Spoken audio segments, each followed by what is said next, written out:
What is going on, Star Wars fans, and welcome to the first episode of the Clueless Star Wars Review Show. My name is Brian, and joined with me today is my good buddy James. James, say what up to the people out there. What's up?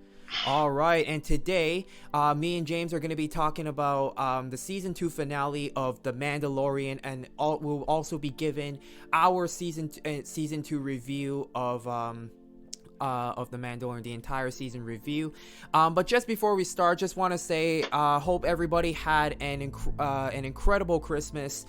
Despite with what's been going on all year long, really wish everybody had an incredible holiday season out there. But yeah, James, how was your Christmas? It was as good as could be, we didn't get to see the extended family, but I got to chill with my family and stuff. Lots of food, yo. That's what's up, man. And the same thing with me. I had just got to spend time with family, stay indoors. Nothing can get better than that, right? Christmas is always Christmas, right? Despite how bad the year is, always try to make the best of it. But yeah, with further ado, we're gonna get straight into our review of the season 2 finale, as well as the entire season 2.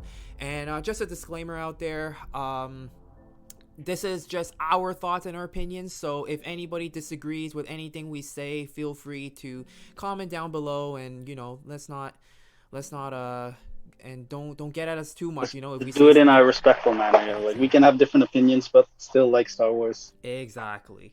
So, all right. So, it's been, how long has it been, man? It's been like almost 2 weeks. It's been a little over 2 weeks since the season 2 finale. So, we kind of have we rewatched it a couple of times after that, and we were able to kind of just watch it, just being able to pick out the details and all that kind of stuff without kind of getting blinded by like all the hype and excitement that we had on our first watching.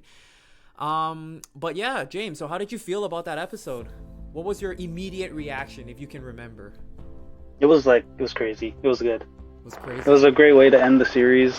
A great episode. It was like action all the way through, and I think it made sense for the most part. There was nothing really that I found troublesome in terms of like the logical procedure of events. Right, and I guess the same for me, and like the same for my immediate reaction was like hype. I watched this thing at like 3 a.m. right? I watched this thing at 3 a.m. Yeah. Right when it dropped, well, in our time zone at least, right? It dropped at 3 a.m. I don't know where all of you guys are, but I watched that late at night, and I literally could not sleep until like 6 a.m. It was like morning time by the time I could like fall asleep because of just like everything that was going on. I had to like go on Twitter, look at like all the reactions and whatnot. But yeah, I mean, I agree with everything you say. I mean, it was a proper season. It was a proper season finale. It got the action that we wanted. I mean, perhaps maybe there was a couple of unexpected things which we will get into in a bit. But honestly, couldn't ask for more. It was the ending that I personally wanted. Like, I'm talking about like at the very end, that was kind of like the ending that I wanted, with Grogu kind of parting ways with Mando. I know a lot of people were sad about that, but I thought that was just personally, I thought that was the I thought that should have been the way to go, because at the end of the day, this is the Mandalorian, right? This is Din's story, and Grogu is kind of like, Grogu's important, right? Him and Din are, of course, has been like the backbone of this show, but to me, like, Grogu is more of like a plot device, rather than like, how should I say, rather than like a this is something you and I like disagreed on, right? Like, right. I thought that it would make sense if eventually he goes away with his kind, but I didn't think it would happen, just because, like, from the beginning, it's always been Mando and Baby Yoda, right? Exactly. With the child. But you're right. It seems like that's the direction they want to go. Like, it was named The Mandalorian, not The Mandalorian and the Child. So. The Child, exactly. Yeah, and it's and I mean, like, as much as we love, like, as much as I love Baby Grogu, I was just kind of thinking like I think because it's a show about the Mandalorian, it's about Din. There should be like more than just like, you know, looking after the child and protecting him, right? Because like how long are we really going to like kind of drag that specific story arc? Mm-hmm. You know what I'm saying, for long, because there's just so much things. And 2 seasons does feel kind of complete, right? And there's just like so much things that, like, you know, we can talk about to talk about, right, instead of just, you know, protecting the child and all that. But yeah, I mean, of course we got to talk about this, right? When about this episode, when Luke showed up, how did you what was your reaction? That was crazy. That was like, well, I think I told you this one, like when we first watched it, we had a call where we talked about all this stuff, but like my initial reaction was just like, it was so hype, and then immediately after, like, I was so like sad, because this kind of made me realize like what the trilogy, the sequels could have been. Oh, okay. You know, like, so that was like the overwhelming feeling I got. I was just like, man, we could have had it been so crazy. I know, and just so all of you guys know, so one thing that me and James agree on, and I'm sure there's a lot of you out there that agree on this, is me and James, we don't particularly like the sequels, okay? But as long Star Wars fans, we've been fans since kids. As kids, we grew up with the prequel movies, so. Right. As long-standing fans, like, we didn't enjoy it so much. But I do know that there's a new generation of kids that watch it and love it. Yeah. But yeah. So just a disclaimer out there: we're not gonna spend, you know, most of our time, you know, just talking smack on the sequel trilogy, because you know what, like, it's been like over a year now that the trilogy's been complete, so you know, it is what it is. Water under the bridge, yeah, exactly. And you just gotta, at this point, just gotta let it be, you know what I'm saying? Yeah, it is what it is. But exactly. But yeah, that was my initial thoughts though, you know, like it immediately brought me to that. Exactly. Oh yeah. But it was crazy, because like I think we also talked about, like, we were trying to speculate who would show up if a Jedi showed up. Right. And I think none of us expected Luke. He was an option, but none of us thought it was like realistic that he would show up like in a TV show, you know? Yeah, cause I remember you when we were talking about this, like, just amongst ourselves, right?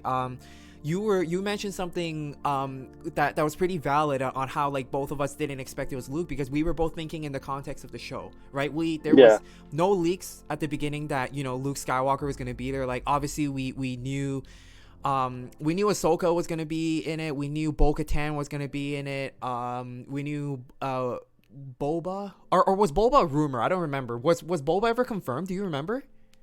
I don't remember now. I think it was like I think it might have been confirmed. I think so. Right, yeah. Because I mean, at least in like the season 1, episode 5, right? For sure. When we now know that definitely was him. Yeah. I mean, a lot of people were speculating that it was him, at the time, but nothing was ever confirmed, right? Until until we saw Tamura Morrison show up at the end of episode 1 of season 2. But I mean, we might be wrong, but back to what I was saying, it's just like, yeah, we were thinking amongst like the context of the show, right? Like, if we're talking about a Jedi, it was probably Ahsoka, because Ahsoka is so far the only Jedi that has showed up. So well, that's the thing, there was really only like 4 options, I think, right? There was Ahsoka, Cal Kestis technically, but that wasn't realistic because he's part of a game, right? Right. And then Ezra Bridger and Luke, right. And like, if you go through each of them, Luke is like the most logical choice, but still, it wasn't something we believed. I don't know about for you, but for me, like, it was probably the second most logical choice, because like, for me, like, thing about Cal Kestis is, like, you know, I understand a lot of Star Wars fans, you know, love Cal Kestis, right? And I love Cal as well, but it was just like, I just wasn't sure if like it would make sense for them to kind of like bring like a video game character, because the Mandalorian also has like a lot of casual viewers as well, right? So like Cal Kestis would be very obscure. There'll be like this random dude that just shows up and saves the day. Exactly, yeah. Like he'd Yeah. be like a pretty obscure character for like, the the non-hardcore Star Wars fans to really come and pick up. But if it's like Luke, it's like everybody at least knows who Luke Skywalker, has like some sort of idea on who Luke is, right? They might not know his backstory and like, all that stuff, but But like when you think of Star Wars, Luke is one of the foremost characters you think of. Exactly, right? And then also with Ezra, it's just like, how many, more casual fans watch Star Wars Rebels, you know what I'm saying? Yeah, so really the only two options was like Luke and Ahsoka, and it was Luke, and you know what, I am happy that it was Luke, because my goodness, man, when he was just It was epic. Exactly. I mean, there's nothing really more for us to say. I mean, like, he was just going through those dark troopers, and speaking on your earlier point of like the Luke we wanted, right? Like, this is sort of prime Luke Skywalker, if we can put it that way, right? Or like at least like a reaching like a close to a prime Luke. We get to see like a, well, we don't know exactly what's canon anymore. Well, I guess it probably like because of what Disney did to the previous extended universe. I guess nothing's really confirmed about what Luke's doing in this period of time. Yeah, well, in the legends, he was like collecting all sorts of information about dark side and light side and like artifacts and stuff like that. So he became like extremely powerful in this period of time. Exactly. And then of course we know, in legends he becomes like the Grand Master of like an actual revived Jedi, and not like and not one that was like wrecked by his nephew before it even started. But yeah, I mean, like we got to saw Luke kind of like Luke with like modern day lightsaber choreography. Which is something we never really got to see, of course, right? Because in the original trilogy, and even the technology, right? We talked about like in the original trilogy, like they have to be really careful with the lightsabers themselves, because like they would short out when they hit each other. Right. Yeah. So they didn't have as much freedom as like nowadays. Exactly, right. And it's just and it's just a lot of these things. It's just really the limitation, of technology and choreography, whatever you want to say, during the time of the original trilogy, right? In like the late 70s, early 80s, right around that time. But now in 2020, it's like we get to see what Luke is gonna be like, right? With modern day, I guess, prequel-esque lightsaber choreography, right? We can put it that way. It was crazy. He was just like mixing lightsaber attacks with like force use, like it was nothing. Right. And, it was amazing. And you also mentioned the move he did with where he had the lightsaber at the back of his head and he was like force pushing. So it gave me vibes from like the old Republic cinematic trailers. Like, right. It's pretty cool. I know. And then I actually edited it so that like I put them side by side, and you can kind of see. Yeah, and to be honest, like I actually didn't even catch that until like you showed me the video. Yeah. Of like of how it was, and I was like, yo, this is more than we asked for, like, Yeah. And I heard like he's using different forms and stuff. Exactly, right. Yeah. But yeah, so aside from Luke, I for one of the things that I really liked, right? Of course, that I want to mention about this episode was the Boba Fett scenes, especially right at the beginning. Like I didn't like we were thrown like right into the action pretty much, at the at the start of the episode. He was chasing Dr. Pershing down with Slave One, and that was like one of the things that really showed how good of a hunter Boba Fett is. The way he was just kind of like stalking the shuttle and just like chasing it down, and then getting close enough to like disable it with like an ion cannon, and then of course him with his man. I'll just say I can't get enough of Tamura Morrison's voice as Boba Fett. Like when he was telling, like we grew up with that voice. Exactly, yeah, and it was like, when he told the shuttle pilots, to lower their shields, disengage transponder, prepare for boarding, I was like, oh my god, that is legit one of the most intimidating and like most charismatic, voices ever. Like I said this to you before, like, yo, Tamora Morrison, yo, that is charisma. Yeah. His voice is straight up presence. But then yeah, and then speaking of that, man, how much of an ass was that one pilot? Oh yeah, I actually like really liked him. Like You he's like like diehard in like Empire, right? Yeah, Die Hard Imperial. Yeah, the guy. I mean, like, yo, I think we can all of us can agree that guy was an asshole for bringing up of Alderaan, right? Straight to Yeah. straight right in Kara's face. A true villain, yo. Yeah. Yeah, and Right then in her face. and then this man, right, had the balls to even, like, compare Alderaan's situation to the Death Star, like, killing. But like it shows like that, like he's a true like Empire sympathizer, right? True like Empire. and it shows like his perspective, right? From his perspective, like Yeah. Alderaan and the rebellions were like Terrorists. killing their people, Terrorists, right? And it's true, but they were evil people from our perspective. Yeah. I just like that there is that different side. Yeah, and it was kind of like, because obviously, for us, right, we obviously, when Alderaan blew up, right, it was like millions and billions and trillions, whatever, of like innocent lives and, like, living beings, right? Whereas the Death Star, it's like, I'm not saying like you could argue that there's also innocent lives there too, right? There's people just doing their jobs, right? And it just goes to show that like the villain is dependent on your perspective. But then again, it's always like, the argument to that is just like, but the Death Star had, like, military personnel on board, right? Well, not all military personnel, but like. But it was a military installation, exactly. Versus like the entire planet wasn't right. necessarily, like part of the rebellion. Exactly. But you know what? As bad as we thought that guy was, you know what? We got to give him props for being Empire, all the Empire to the end, Empire to the end, all the way. Even though it's like they're like even like killed his own guy when he got cold feet. Yo, and yo, that other guy was just like, yo, that dude seemed like he was ready to bail. Yeah, he was just like, yo, he's trying to live. He was like, you know what, man? I'm just finding an excuse to like quit this job and like do something else, man. Like, there's like no potential, no prospect left of like remaining with the Empire. But then the other guy was just like, nah, man, nah. Yeah. Nah, Empire. I also wanted to bring up when that guy talked about Alderaan, right? Like, it made the dumbest line in the series even more dumb. Do you know what I'm referring to? Yeah, you told me about that before, but I suddenly forgot. It's one of my biggest gripes with the series. That one line, like, which episode was it?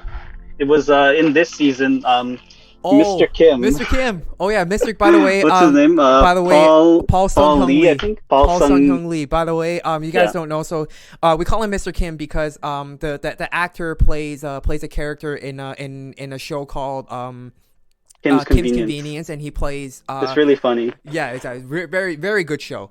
And he plays a character called Mr. Kim, right? He's maybe one of the main characters of the show.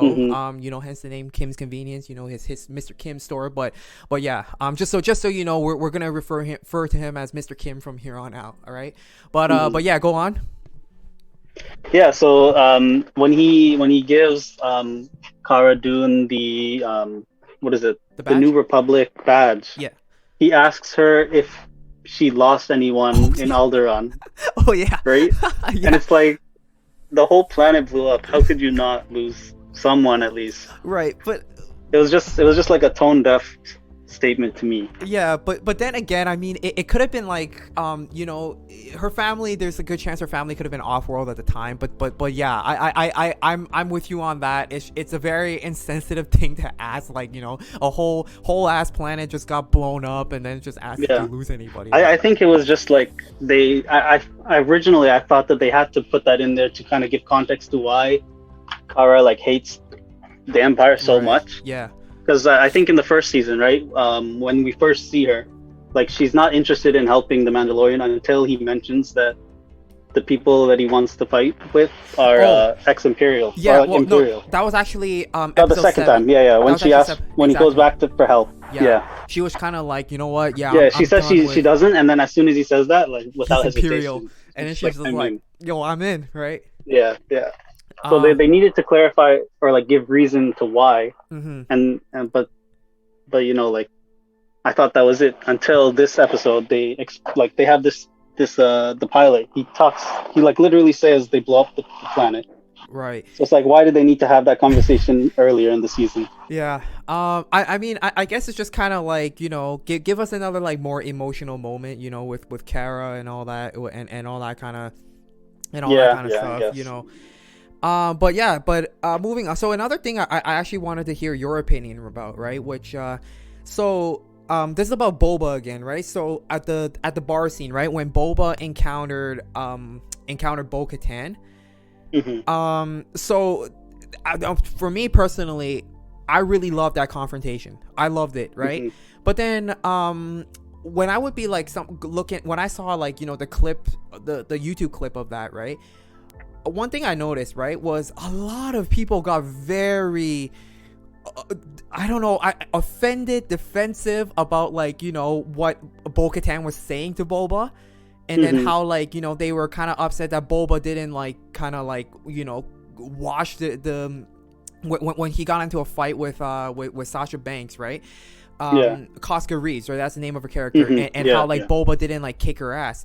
Now, okay, look, I get it. A lot of you guys love Boba Fett and nothing, but I just want to say like I don't think the scene is actually as significant as like a lot of people kind of pointed out, because first of all, right, let me just get the fight out of the way. It was a very casual fight, right? I think we can all agree it was a very casual fight. Boba wasn't trying to kill, wasn't like fighting to kill. He wasn't trying to it was just kind of like, what, let me teach this little girl, as he called put her in her place sort of thing. Yeah, exactly, right? But then but then we also have to understand that, look, okay, Casca Reeves, she is a night owl, right? Like she is a trained fighter herself, right? And we can't be that surprised that she's able to like land some hits on Boba, right? I mean, it was just a well, they kind of like mirrored each other, right? Like he picked her up and smashed her into a table, and then she did the same thing, and then they matched their flamethrowers. Exactly, yeah. And it was just like, honestly, I look, man, listen, I look, you, James, you know me, I love Boba just as much as everybody out there, but it's just like, what, it's nothing, right? Like Boba, at the end of the day, like Boba's human, right? He's gonna take some hits, Boba's not immortal, right? He's gonna, some people are gonna land some hits on him, but so it's okay. All right, just want to say it's okay, right? It's not. If it has to be somebody, at least it's a Mandalorian. Yeah, I mean, yeah, it's not a. But what I'm really trying to say is, it's not a serious fight. It was just a casual fight. Yeah. Boba's just trying to, put Casca in her place, for talking all that smack. But nonetheless, but then onto like what Bo-Katan was saying, right? It was like, honestly, everything Bo-Katan said, I expected Bo-Katan to say, right? Like even in past years or past times when I'd be imagining, what it would be like if Boba encountered, one of the Mandos that, we saw from like the Clone Wars or whatever. Like, that's exactly literally what I expected Bo-Katan to say, right? And I think that was done well too, because like she doesn't seem to mind him until he speaks. Yeah. And then you see her facial expression changes, and then she immediately goes on the attack to him, right? Yeah, because she heard the voice. She's like, oh, okay, I know exactly who this guy is, right? And and I'm sure at some point she heard about Boba Fett, right? Like a lot of people, like Boba Fett is, maybe the most dangerous bounty hunter in the galaxy, right? So she probably heard of this guy before. Definitely heard of Django. Yeah. At some point, but either way, she would have heard the clones, right? So she would know that this guy is like, something's up with him. Yeah, and and I just love I always love the little Clone Wars reference. You know what I'm saying? Because hey, it's just kind of paying respect to the prequels. You know what I'm saying? That what happened in the prequels, that it's still important to what was happening, during the time of the Mandalorian. Yeah. But what else? So what else is there? I'm trying to remember. I think that we've covered pretty much everything for that particular scene. Did you? Oh yeah. So what do you think about the? Oh, how can we forget about the all of the fights that happened on the cruiser? What did you think about that? How did you feel about the fights? It was cool. They were just like running through everyone, right? Like they didn't have any issues. I mean, It was nice. It was typical like Empire, all right? the main characters, right, just going through. Mm-hmm. Yeah. I mean, honestly, like it's cool to see them, to see, them really kicking ass. But then at the same time, I'm just thinking like, when will stormtroopers be competent? You know what I'm saying? They won't. Like, That's the thing. like obviously, like I mean, like I'm no military expert, of course, right? Like not, both of us we never been in the military, right? But I think one thing we can know for sure is like that stormtroopers never take cover. Yeah, they don't use a lot of tactics, and they can't aim. They can't aim. They're like battle droids. I've heard that, like, yeah, they're basically like battle They're droids. like battle But I heard droids. that, like, the Emperor wasn't concerned with like having skilled like armies. Yeah, He just yeah. wanted numbers, and he wanted intimidation. That's true.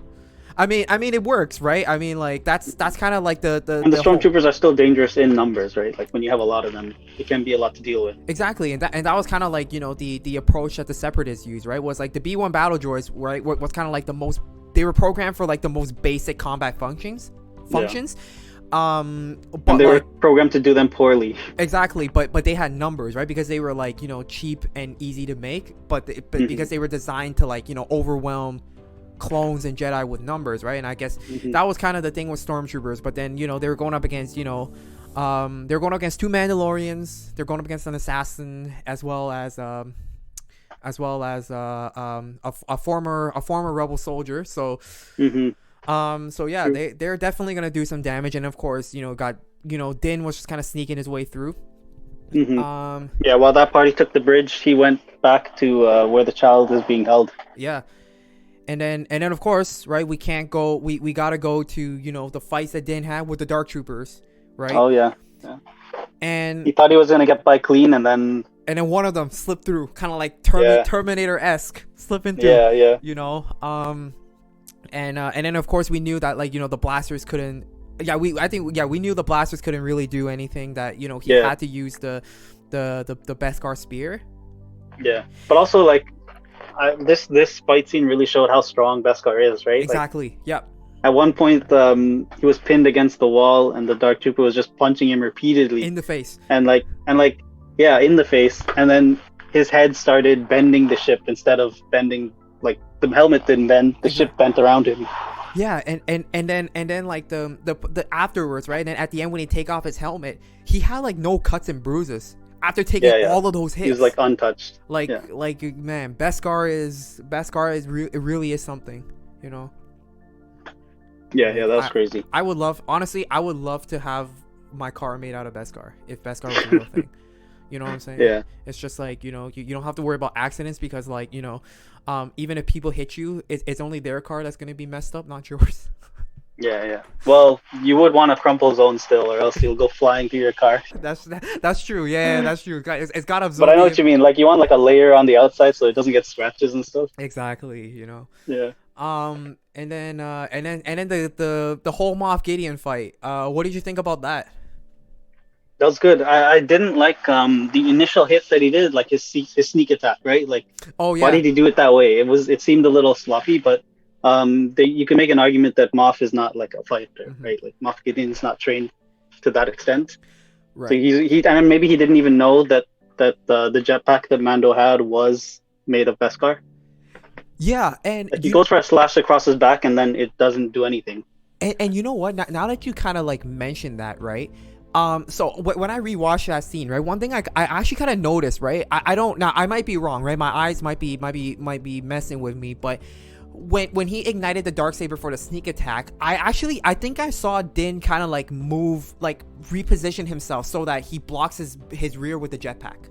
I don't know if you caught that. Okay, could have been. No, yeah. I didn't catch that, but I wasn't looking for it, so maybe. Okay. Yeah, because like the igniting the saber does make a sound, so yeah, so he probably heard it. That's believable. And then he used his jetpack to block, and then pulled out the spear. And I'm pretty sure like you expected that, right? That like he's gonna use the spear against the Darksaber. Yeah. So when it was a good fight. He was crazy with it. Like he was like kicking it on one end to flip it on the other, and like it was really nicely used. That was disgusting, that move. Yeah, I you know it was a what? good fight. I was like on the edge. I was like so on the edge of my seat that like I didn't even catch that on my first watching. I had to like rewatch it to see Oh yeah, that yeah, he kicked the spear back and then like blocked it. And when I saw that, I was yeah, like, yeah. He just got like crazy coordination. exactly. Um, Oh, and then I did hear people were saying like the dark saber might be hotter than a regular, or at least Ahsoka's white lightsaber, because when the dark saber was prolonged on against the Beskar spear, it the started heating Beskar up. spear was turning red. Yeah. But I have to go back and rewatch it. But I don't think that was happening when Ahsoka was fighting. What was her name? The previous owner of the Beskar spear. Oh shoot, what was her name? Oh my goodness, I forgot. It was I just know she was the She was magistrate. Bruce Lee's Bruce Lee's was it daughter. Yeah, Diana Yeah, Lee. yeah, Diana Lee, I think that's her name. yeah. But That was yeah, a good fight too. but yeah, it was I think that's what happened. right, and yeah, it would be pretty logical because like the dark saber is a very like unique lightsaber, right? So Yeah, it is very different. So if we're still using the same like backstory as in the legends, mhm, each lightsaber itself has other components in it that amplify its strength and stuff. exactly. So inside the hilt, there's different crystals and stuff and different parts. So it's possible that this particular construction is stronger than a regular lightsaber, or at least Ahsoka's lightsaber. Right, but speaking on the crystal, so I heard some people, I think it was on Reddit I found it, right? Now this is just, by the way, this is just a theory, guys, right? This is not like confirmed or anything, but I heard people say that it's like that the crystal could have been like a Krayt Dragon pearl.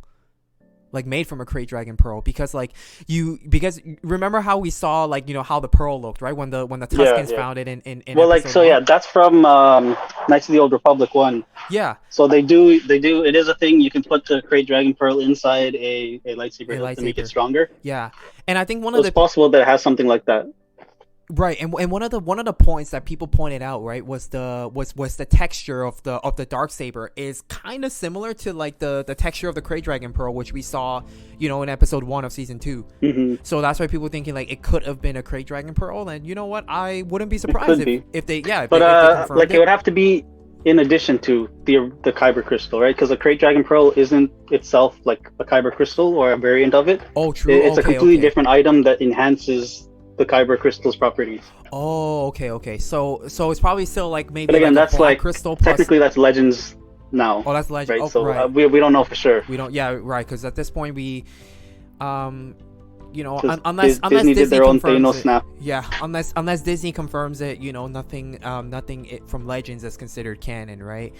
Yeah. But yeah, I mean that was like our quick rundown and our reaction on episode 8. So we're gonna go on and talk about, you know, just So we missed the ending, yo. When oh yeah, we missed the ending, right? How did after I he saves he captures Moff and he gets the kid and he goes back to the bridge, right? Oh yeah, And oh then my goodness, I'm so there's sorry. that little confrontation because Bo-Katan specifically said leave Moff Gideon to her. Right, oh my And goodness. it's because as a Mandalorian, yes, she needs to best Moff Gideon in combat to win right to the Darksaber. right. And then anybody that's seen Rebels knows that the Darksaber is the weapon of the first Mandalore. Yeah.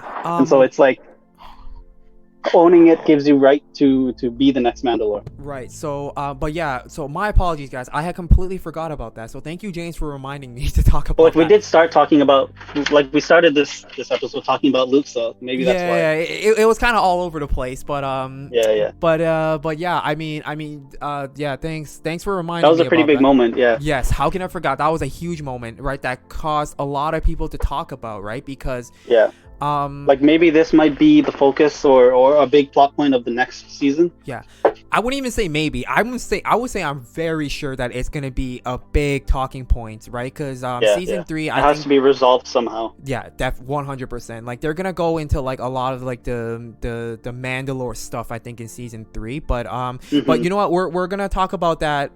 What's gonna happen in season 3? You know, in another time. But yeah. So one thing that so the thing about that scene, right, is that it brought a lot of people talking, and the reason it brought a lot of people talking was because if any of you guys have watched Star Wars Rebels, right? We know that Bo-Katan got the Darksaber just handed to her by Sabine, right?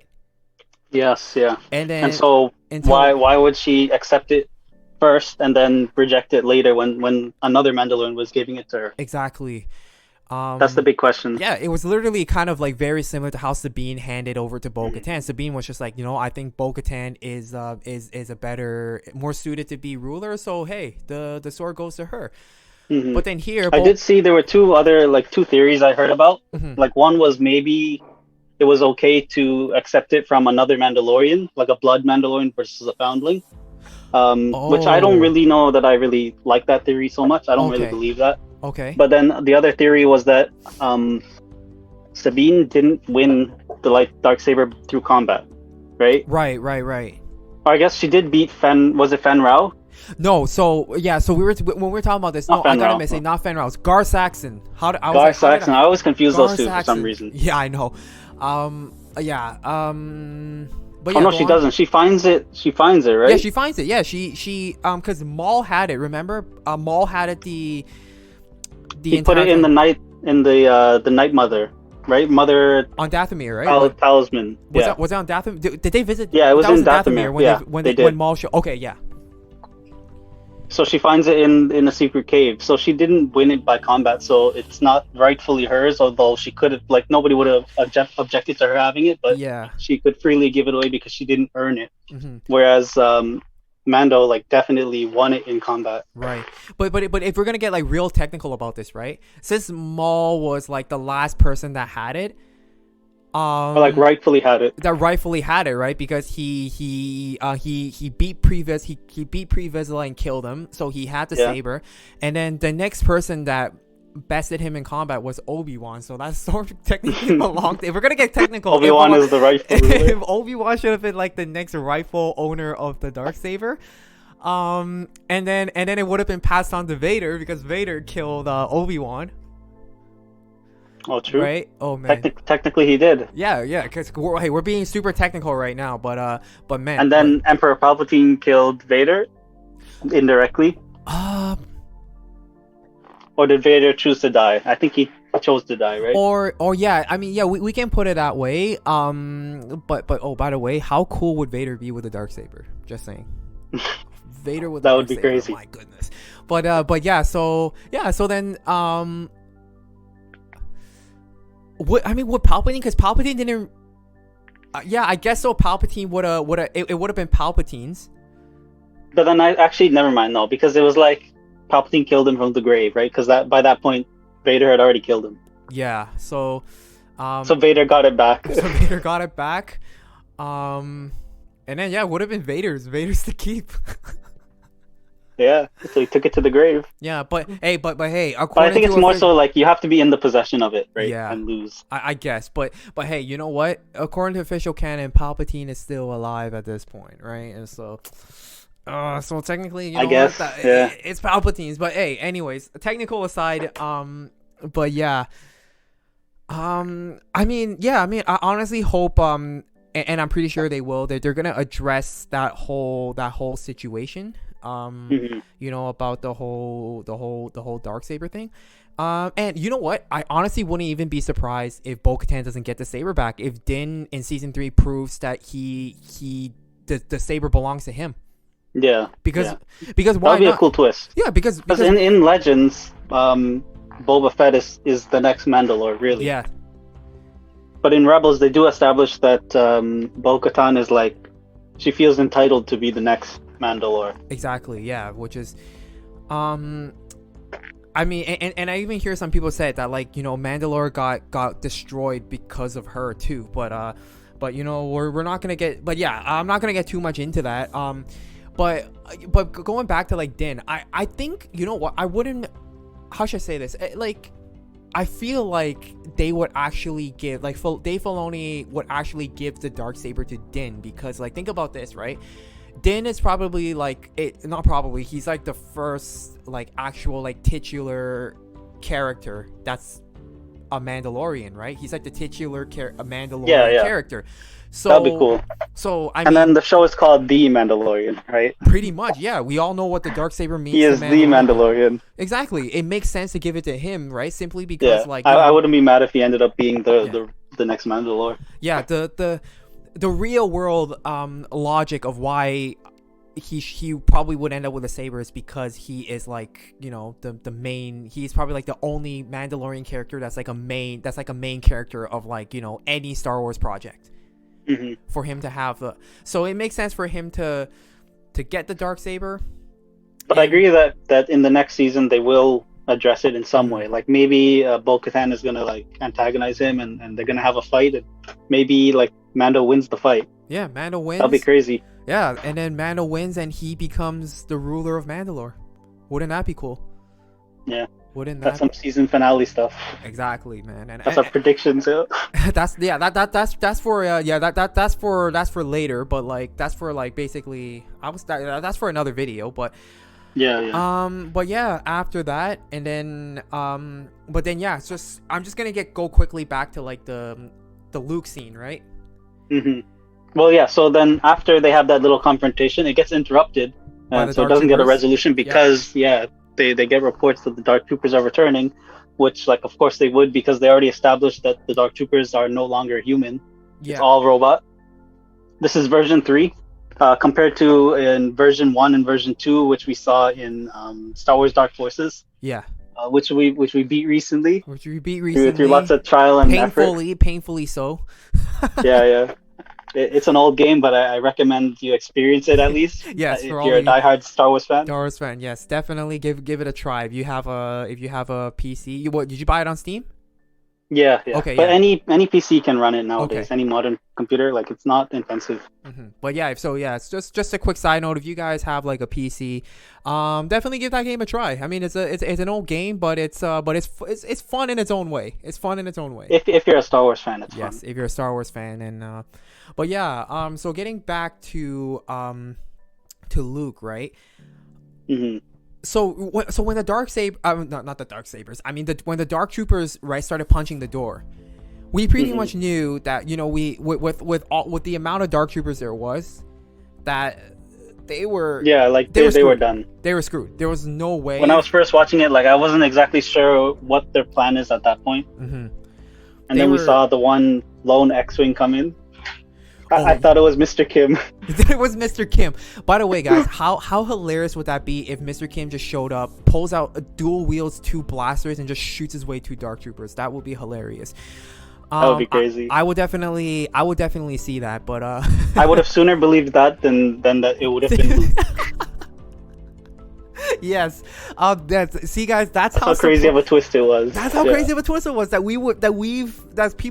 someone out there actually believes, you know, Mr. Kim. There would be a bigger chance of Mr. Kim showing up instead of Luke. Mm-hmm. And, like, hats off to, like, Disney, right, for keeping that under wraps. Yeah, for real. Nobody had any idea that it could be him. Big shout out to Disney for that. I think Mark Hamill said he was involved in that, like, a year prior to its release. Oh yeah. So yeah. So, like, they kept it like locked down. True. For quite some time.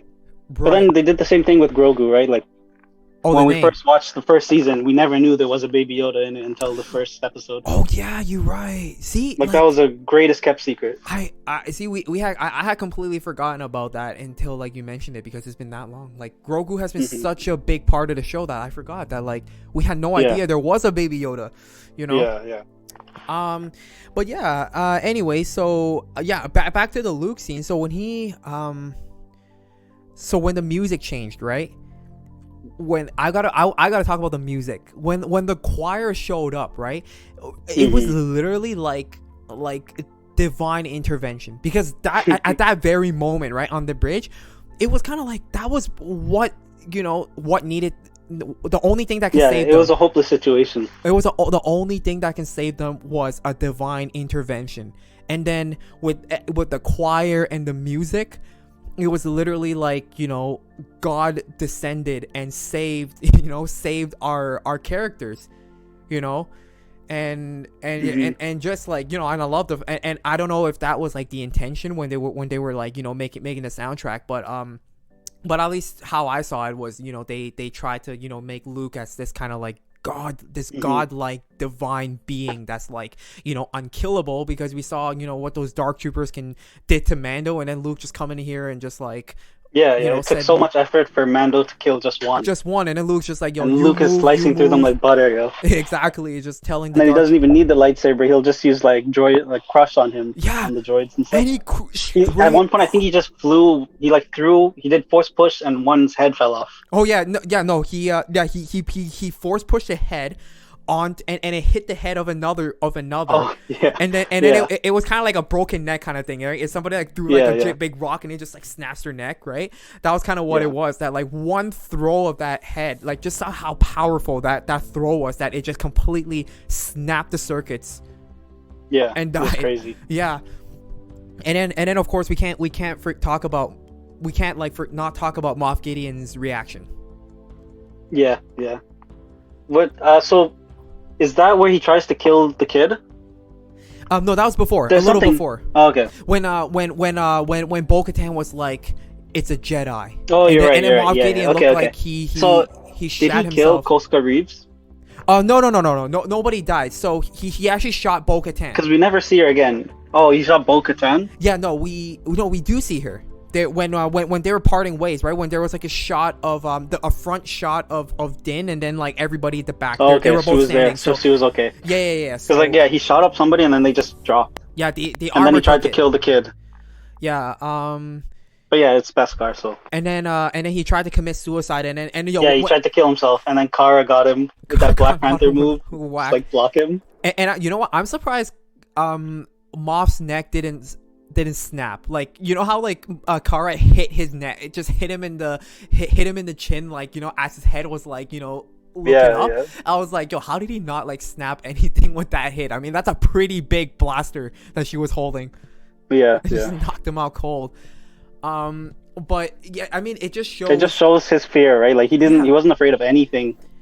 Yeah, in this whole series. Exactly. He was super confident with everything, and then when Luke showed up, he was ready to call quits. he was like, yo, no way this is actually happening, because and it just shows like, why I think it just kind of like even more emphasized, I should say, like on why the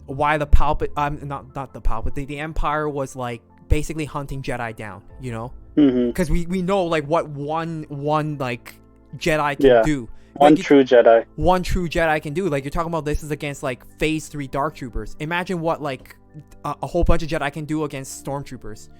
You know what I'm saying? Yeah. The Empire would not stand a chance. So like I like the fact that like, they really they emphasized on like, the on why the Empire needed the Jedi gone, pretty much.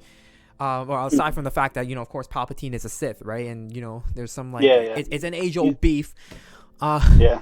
But yeah, and then just Moff Gideon is probably like, he I think the whole show, right, in both seasons, he felt like he had everything planned. Even like he always carried himself like he was in control no matter what. Even when he got captured, he was still cool with it. Yeah, he was like, what, I have everything I need. You know what, like, I'm gonna play mind. I know I'm not gonna beat any of you guys in like an actual fight, but I can play those mind games that you can never play.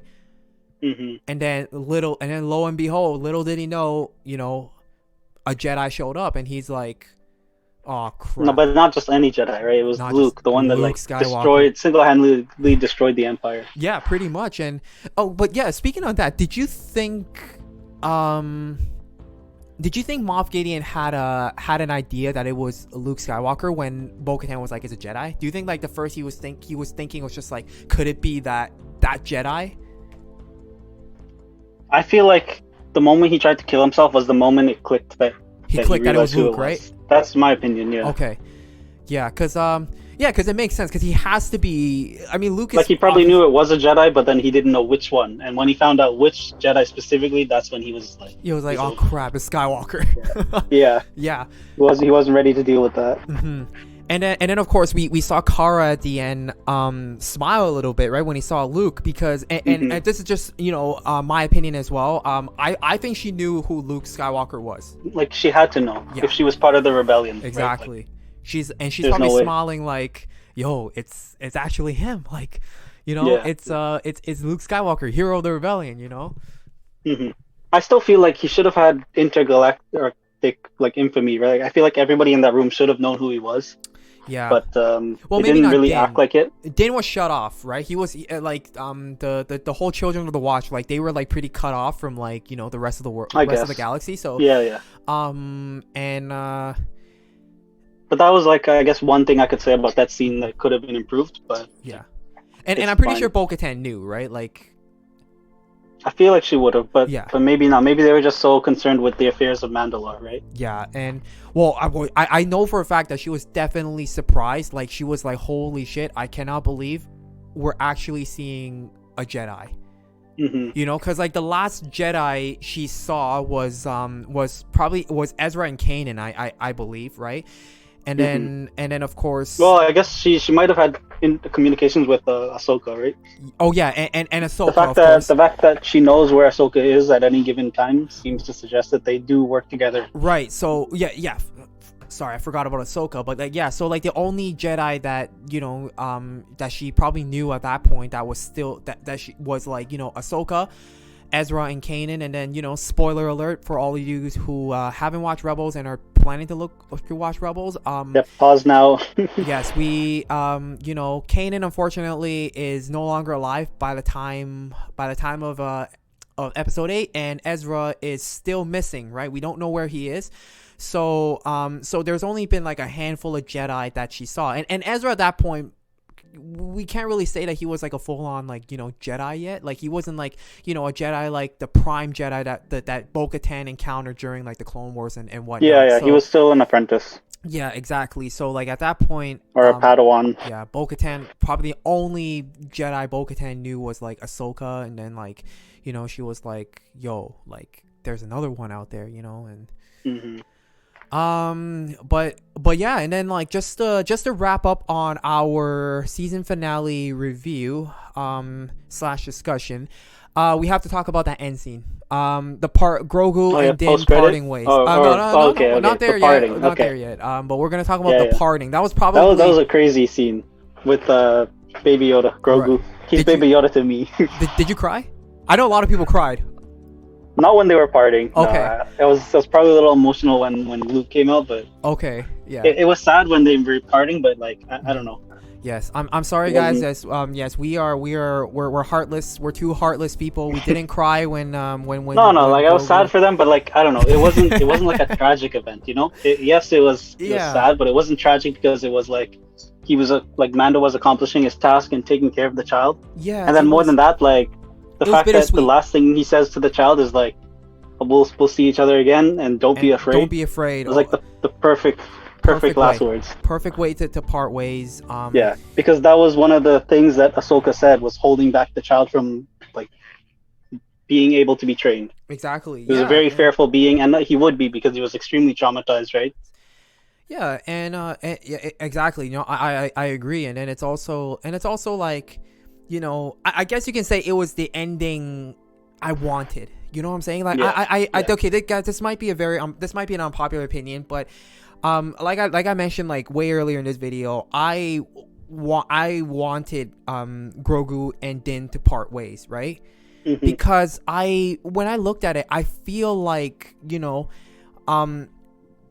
Grogu and Din, their interactions was kind of like just a big part of their growth, but not what they were destined for. You know what I'm saying? Like, mm-hmm. I think Grogu, I feel like Grogu is destined to become a Jedi, while Din is destined to become perhaps the next ruler of Mandalore. So they're both destined for two completely different things. And if they stayed together, it really would have held them back, in my opinion. Right? That's what I think. So I really thought that, you know, for I guess a whole new story moving forwards, and just, you know, all of that I said, I thought Yeah, it it kind of was like ties up all the loose ends for the arc that they had going, which exactly. is a good and a bad thing, right? Like now they can go in a completely different direction, and it Mhm. feels right. Yeah, and of course, and then even Luke kind of mentioned that, like, the child the child would never be safe until he is fully trained. Did he say what was Yeah, that what yeah. he said? He Said says, that, right? I will give my life to protect him, but Yeah. until he's fully trained, he's not going to be safe. And Something okay, like that. and to be honest, I trust baby Grogu to be safer under Luke than Din all day. Yeah, I'm sorry, for sure. I love Din, but, like, you know, Yeah, I, yeah. if I think if, like, the bounty hunters or whoever, like, go after him and they knew who was protecting him, I think they will all back up and be like, yo, you know what, this ain't worth the money. Yeah, This yeah, ain't worth the exactly. credits, you know. But also under Luke's guidance, eventually Baby Yoda would be able to take care of himself, right? Exactly, And yeah. then we did see in the second season specifically, he did start babbling. So in terms of his mental development, he is approaching that toddler stage. Yeah, because he said some words.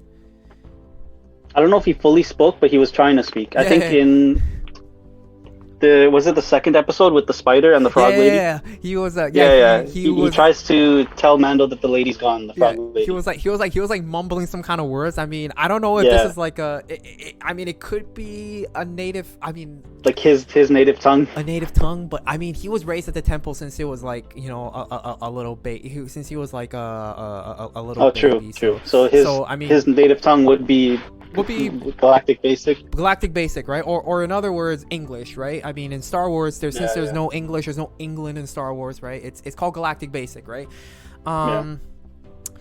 But yeah, I mean, it was a bittersweet. There was a bittersweet ending. I thought it was proper. I mean, I did think it was the perfect way for them to part if they had to. 100%. And then the fact that, like, Din takes off his helmet, right? Oh yeah, to reveal his face. Yes, that was. It just shows that the kid is more important than his creed. Exactly, and that was and that is, it's going to be so important to his growth as a character moving forward, because it's just like, you know, it's like Din has his own personal set of beliefs now. You know what I'm saying? Mm-hmm. Before it was like the law was the law and you couldn't break it, and now he's kind of internalized his sense of morality. Exactly, yeah, and it's like, you know, he's no longer, you know, part of you know, the Children of the Watch anymore. You know, Din is his own man. He is his own man. And which is why I think, because of that, I personally feel like he is going to be, maybe he's going to be the next ruler of Mandalore. That would make sense too, because, like, he's picking up the broader Mandalore way, so to speak. He's not like bound by, like, you know, any particular set of ideology. He was just going with his own. He was just going with morals. You know what I'm saying? Yeah, like he was a subsect of the Mandalorians now, and now he's like kind of accepted the broader. He's his own man. General Mandalorian. Yeah. And just those right there, I think exactly why that he is his own man, right? He's not bound by any ideology, right? Because we looked at in season 1, episode 3, when he changed his mind to go save the baby. Yeah. That was kind of the moment, his step towards, you know, I guess. That's true. I feel like that was maybe when he stopped being a bounty hunter. Yeah. And it's just because he was a Mandalorian and a bounty hunter, right? And then in that moment he went against his own his bounty hunter creed, right? Mm-hmm. And it was like his first step towards greater things, if you know what I mean. Yeah. And it's just because, you know, because before, it's just like the whole reason, right? One of the reasons why Mandalore is always fighting is because of, like, so many different ideologies, you know.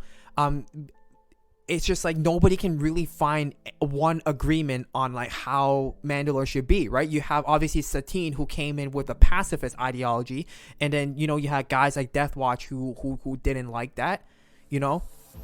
Mm-hmm. And then and it's just like all those civil wars, right? It's just like so many different beliefs. But then, like, you know, now that Din, you know, I'm gonna say for the millionth time, like, he doesn't have, I think now that he took off his helmet, he abandoned his creed, he doesn't have, like, a set of like beliefs, but except for his own, right?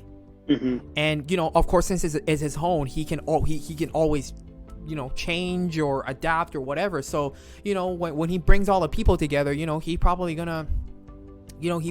has He's probably gonna have like an incredible speech, you know, somewhere. But And we'll see. Yeah. Hopefully we'll see. Hopefully we'll see. But yeah, anything else to add? Not in terms of, yeah, that was good. Yeah, But he just takes him. Oh, I was thinking, like Luke when he takes Grogu, right? Mhm. He says, "I will give my life to protect the child." He doesn't say I would. So I'm wondering if maybe they're trying to make the sequels make sense. You know what I mean? Oh, okay. That wording, right? Yeah. He doesn't say I would give my life. He says I will give my life. Right. So what if like, I mean, this is a pretty far-fetched, like, out there fan theory, but like, what if all that stuff with Snoke and the First Order and stuff is just a distraction to keep them away from where Grogu is? Maybe Grogu's actually establishing a Jedi Order secretly. Hey, I mean, like I remember I told you. I remember I told you this before. Like when we were, you know, when we were talking just amongst ourselves, I was saying, and I didn't even get this from myself. I got this from somebody else, right? But it would be cool to see Grogu, like a story about kind of Grogu, like far into the future, past the sequel trilogy. You know, Yeah, I mean, it could be very much something that Dave Filoni is trying to establish, like, you know, Grogu kind that would of be cool being, because he'd be like the anchor for the future. yeah, exactly, Because they've established that he can live for like at least 900 years. exactly, and you know, if the sequels, you know, if Disney decide, I mean, if Disney decide to keep the sequels canon, then we all know the Skywalkers are all gone, so whatever happens afterwards, it's not going to be centered with a Skywalker anymore, technically. So and I think we talked about this too. Like, I feel like it would have made more sense for Disney to go in the future for their next series instead of High Republic era. Oh, but okay. Like, interesting. just because like they're still limited by the time constraints, right? And then Yoda's still going to be there, but maybe they wanted that. But I think it would have been better if they went like 1,000 years into the future or something like that. Would it be 1,000? Because Yoda wasn't even 1,000. Not necessarily 1,000, but yeah, they could have like maybe a couple hundred years after, right? Yeah. But like it would have given them more freedom. And then I think you had told me about there's a new threat that comes after. Right. And they could have dealt with that if they wanted to. But yeah, it could have been. It literally. I mean, since you know Disney can do whatever they want. It literally could be anything, right? Because we literally, because like unlike Legends, right, we have like no story past the sequel trilogy era, so there's nothing there. Yeah.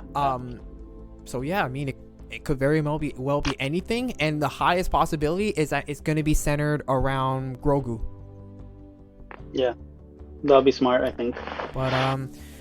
But yeah, so that goes with our season 2 finale review / discussion. So now we're just gonna give very quickly our thoughts on the entire season, and maybe we'll rate it out of 10 how we felt. So James, maybe you can start, man. Just quickly, briefly sum up, how did you feel about season 2? Sure. Season 2 was like pretty amazing to me, but I do think it does take some missteps compared to the first season, in that I think I thought of this series as its own little side story, right? And I feel like when it comes to having a separate story, separate like world almost, you should cater it to new people that have never seen anything outside of that series, right? Right. I think there were things in the second season that didn't make sense to people that didn't know other Star Wars like stories and stuff. So too much fan service, right? You think so? I don't know if, like, I wouldn't say too much fan service so much as I think the biggest problem was like the length of the episodes were too short to establish the context for new viewers. Right. So like when they showed like Snoke in the Bacta tank, like I knew exactly what that was because I had seen the sequels, right? Yeah. But like, so then to me that clicked with like, it makes sense that they would be wanting Grogu's blood to clone Snoke, because it's been established in the past that you cannot clone Force sensitives. It doesn't work. so they need something else to help with that process, right? Yeah, Like, yeah. They need like actual blood with Yeah. M count or midichlorians depending on yeah, and then also we know that Yoda species happens to be extremely force sensitive. Every time we've seen one of his species, like, they're very powerful Jedi. Yeah, very much so, because of course, yeah, we know Yoda and Grogu species is still a mystery at this point, and honestly, I Yeah. doubt we will even get an explanation on who they are, like, in our lifetime. So Yeah.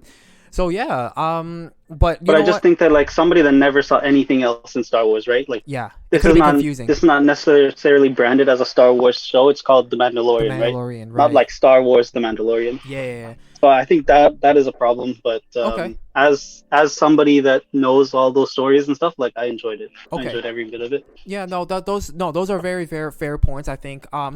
But no, for me, I would say this whole season was fun. It was a very fun season, right? Lots of action packed episodes, and just want to touch on, like, a lot of the fan service parts, right? Like, I have a feeling that a lot of that is they kind of use this season as kind of like a test bed.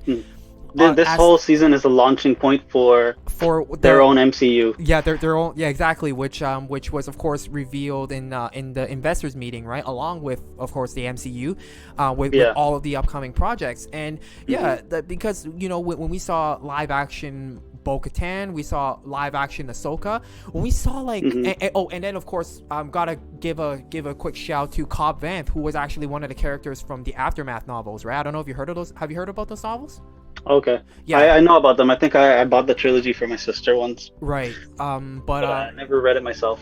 Yeah, but Cobb Vanth was actually a character from the novel. So what I saw was kind of like they tried to bring these characters, right? And of course these characters, right? They fit the context of the show, right? Because of what was going on. And I felt that they were kind of like using these characters to see, like, what it would be like to bring characters from other media into live action, right? Of course, bringing Bo-Katan and Ahsoka from Clone Wars and Rebels into live action, how that would look, and then bringing Cobb Vanth, a character from a novel who didn't even have a face or a look, into live action. So, so I really saw this season as kind of like a test bed, and unfortunately, what that did, right, was it kind of took a lot of shine away from focus was not necessarily on Mandalorian or the Mandalorian at every time in the story. And I know, I'm sure I saw some people out there who agreed with that point. It's just it's just I feel like I didn't really get to see much of Din. Like, Din obviously had, like, small moments, right? But those with the helmet off in episode 7 and episode 8, I think a lot of those moments were like, showed as a lot bigger than, like, what they were. Instead of like kind of like showing like Din do his thing, like, all the time, right? Because because we know, of course, I forgot to mention Boba Fett. Like, in the Boba Fett episode, Boba Fett outshined him. Ahsoka, 100%. overshadowed him. Bo-Katan, sort of. I'd say, you could argue that it's around even there, but still, like, it's his show, but his show. Another character is sharing the spotlight with him. Yeah, and it just that's just how I feel. But then overall, I'm really happy, like both of us mentioned before, that how they wrapped up the baby Grogu arc, if you would like to call it like that. But yeah, and we're, like, nitpicking, right? Like, overall, it was an excellent series. Overall, it was a very excellent series. It was super fun. And visually gorgeous as usual. Yeah. And then and I mean, the fact that ever since episode 5 I stayed up till 3 a.m. to watch it, kind of like, kind of tells you that I didn't actually think poorly of the season. I wanted to see every second of every episode, right? But yeah, I mean, I didn't really say much, to be honest. But I mean, we're not professional, movie critics or TV show critics or anything. But yeah, so James, what would you rate the season out of 10 overall? Oh yeah, so out of 10, I kind of think I'm at a 9. And the thing that's holding it back is, like, the length of the episodes. Okay. because the episodes are not long enough. Like you can't give the context for certain things, Right. and something like we talked about how I have a big problem with that line that the Mr. Kim gives to Kara. So Yes. that's something that maybe if they had more time, they wouldn't need to go through it like that. But because they were rushed, they had to do it. Yeah. And that's the only thing that's holding it back for me. Yes. But like everything else was amazing. Like you said, the visuals were literally movie quality. Like it was amazing. Yeah. And the story, the soundtrack was amazing. I think it's Ludwig Göransson is the guy that he did an amazing job. And, I love it all. And yeah, so if you guys know by now, James's biggest gripe with Star Wars as a whole was that whole Mr. Kim line, right? No, I'm joking. I'm just playing. The whole series. Yeah, it's the whole series. Everything Star Wars. The whole franchise. No, the whole everything, franchise is ruined for James because of that one line from Mr. Kim. All right, so. And like I don't even blame Mr. Kim because I love him. Yes, but so we can only have Jon Favreau and Dave Filoni to blame. All right, kick them out for that one line, okay, guys. All right, that's what we. I demand a public apology to me. We demand directly. a public apology to all the surviving Alderanians, whatever you want to call them. For the insensitive comments. For the insensitive comments. No, we're just not. We're just playing, guys. We're just playing. But yeah, for me, I'm gonna give a slightly lower grade. I'm gonna give it an 8 out of 10. Right. Simply because. Interesting. I didn't expect that. Yeah. I mean, simply because, like I said, I think the fan service. I love the fan service, but it took too much away from Din. But if they had like kind of found a way to to be able to bring like these prominent characters from previous works and still give Din that shine. Well, maybe if they had like 15 minutes more runtime on each episode. Hey, there we go. Maybe that would allow for that. Maybe we could have get an hour and a half episode. I don't, Jon like Favreau, Dave Filoni, you heard us here first, man. You know what to do for season 3 now. Give us 90 minutes episodes.